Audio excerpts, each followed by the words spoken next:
Schönen guten Morgen. Heute habe ich etwas für alle, die sich für die Kultur Schwedens und das typisch Schwedische interessieren. Hast du schon einmal von Latte Pappa gehört?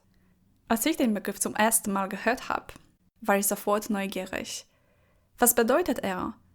Ist es nur ein witziges Etikett oder steckt mehr dahinter? Das hat mich zum Nachdenken gebracht. Warum spricht man gerade in Schweden von Latte Pappa?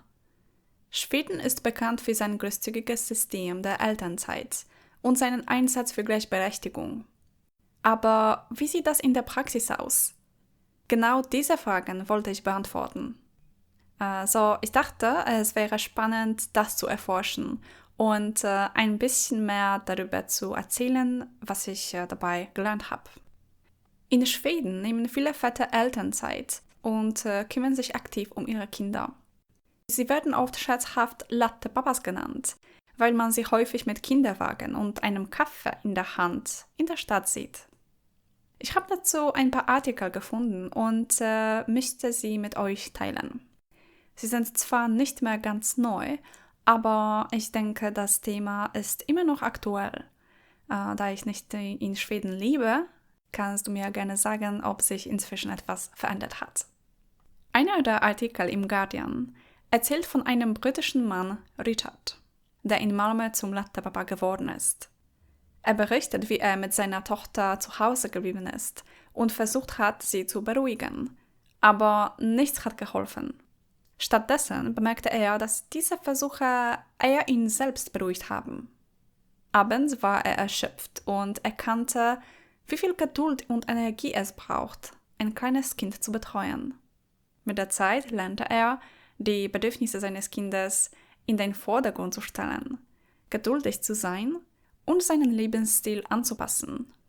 Trotz der Herausforderungen beschreibt er sein Leben als sehr erfüllend, da er eine enge Beziehung zu seinem Kind aufgebaut hat.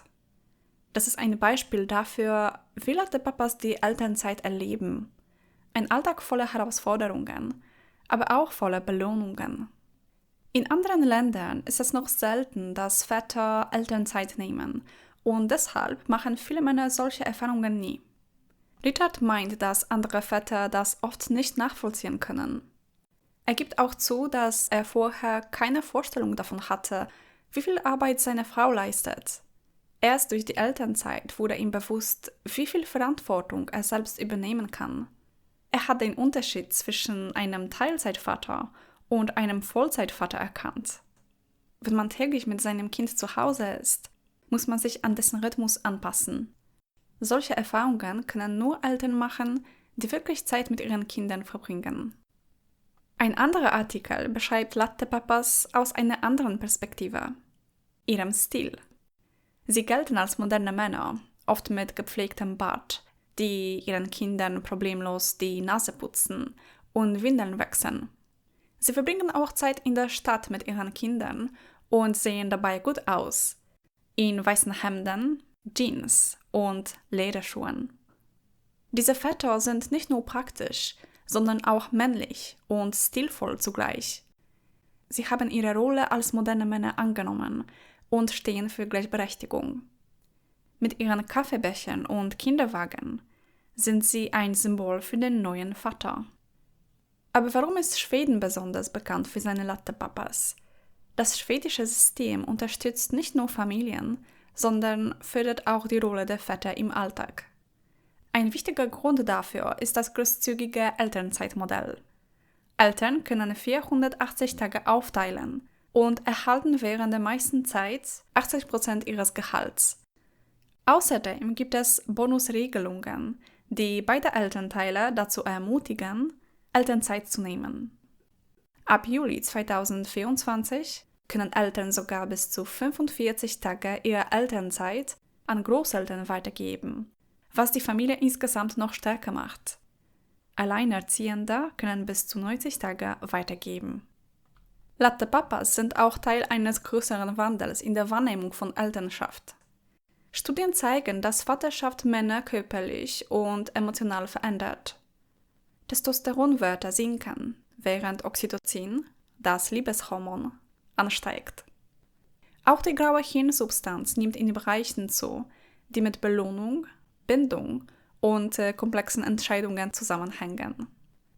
All das trägt dazu bei, dass Väter eine engere Beziehung zu ihren Kindern aufbauen. Ich finde, das schwedische System ist ein großartiges Beispiel dafür, wie man Arbeit und Familie in Balance bringt. Richard und andere Latte-Papas berichten, wie nah sie ihren Kindern während der Elternzeit kommen, auch wenn es manchmal schwierig ist. Ihre Geschichten zeigen, wie wichtig es ist, die Verantwortung für Kinder zu teilen und wie sehr das die Familienbeziehungen stärkt. Und das Wort Latte-Papa mag humorvoll klingen, steht aber für etwas Positives. Eine moderne, gleichberechtigte Sichtweise auf Elternschaft. Schweden ist eines der Länder, in denen dieses Modell am besten funktioniert. Es ist klar, dass Latte-Papa mehr ist als nur ein Vater mit Kaffee und Kinderwagen. Es symbolisiert den Wandel hin zu einer gleichberechtigten Elternschaft, in der Mütter und Väter die Möglichkeit haben, im Leben ihrer Kinder präsent zu sein. Indem Schweden die Voraussetzungen dafür schafft, dass Eltern sich die Verantwortung teilen können, stärkt es nicht nur die Familien, sondern auch die Beziehungen zwischen den Generationen. Was Schweden einzigartig macht, ist nicht nur das großzügige Elternzeitmodell. Auch die Kultur und die Einstellung fördern die Gleichberechtigung im Haushalt. Väter wie Richard zeigen, wie wichtig diese Nähe ist, nicht nur für die Kinder, sondern auch für die Eltern. Latte-Papa zu sein ist keine leichte Aufgabe, aber diese Rolle dient als Vorbild für moderne Familien weltweit. Gleichzeitig gibt es offene Fragen. Wie können andere Länder vom schwedischen System inspiriert werden? Mit welchen Herausforderungen kämpfen Väter in anderen Kulturen? Und wie kann man Gleichberechtigung weiter stärken? Ich denke, wir können alle etwas von den Latte-Papas lernen, egal wo wir leben. Ihre Geschichten erinnern uns daran, nah zu sein und die Familie in den Vordergrund zu stellen. Sie zeigen, dass Gleichberechtigung nicht nur eine Frage der Arbeit oder Politik ist.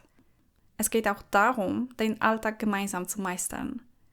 Die Latte-Papas zeigen, wie eine partnerschaftliche Aufteilung der Verantwortung Familien stärkt und eine bessere Zukunft für kommende Generationen schafft. Was denkst du? Hast du eigene Erfahrungen oder Gedanken zu diesem Thema? Können die Latte-Papas auch außerhalb Schwedens inspirieren? Ich lasse die Diskussion offen. Vielen Dank und bis zum nächsten Mal.